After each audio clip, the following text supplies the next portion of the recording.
Како кула од карти паднаа ветувањата на првиот човек од Агенцијата за државни патишта Ејуп Рустеми, кој пред една недела уверуваше дека денеска ќе биде пуштена во употреба делницата од Требеништа до Охрид, која требаше да биде готова заклучно со месец август, но ништо од тоа.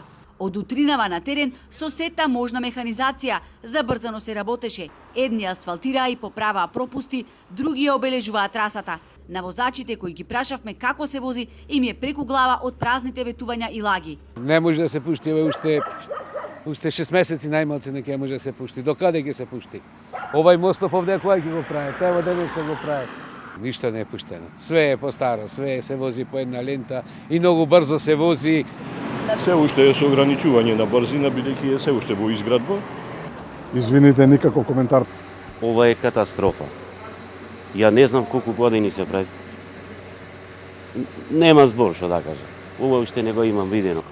Гадно е, колку е, 10 години автопатот што е?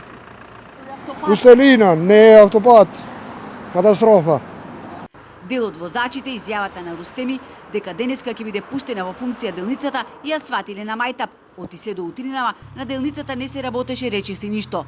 За неподносливо долгата изграда на автопатот Кичев-Охрид реагираат од ВМРО-ДПМНЕ. Поради неспособноста на владата, предводена од СДСМ, сагата со изградбата на автопатот продолжува и по 8 години, не се знае кога ќе се вози по автопатот, кој досега чини 684,7 милиони долари, а никаде го нема.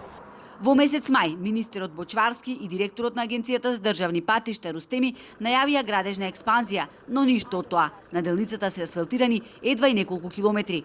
На автопатот Охрид-Кичево и по цели 8 години и 3 продолжувања на рокот за изграда не му се гледа крајот. Ова го отвора прашањето дали нашата држава, која за дебели пари ангажираше и странски компании, има капацитет да го заврши автопатот кој треба да биде готов до крајот на 2023. Експертите укажуваат дека е крајно време да се превземат интензивни и сериозни мерки, да се обезбедат барем оптимални услови за одвијање на сообраќајот. Оти ова е срам за државата. Надлежните велат отворено да ги откријат причините и да кажат што навистина се случува со децениската изграда на автопатот.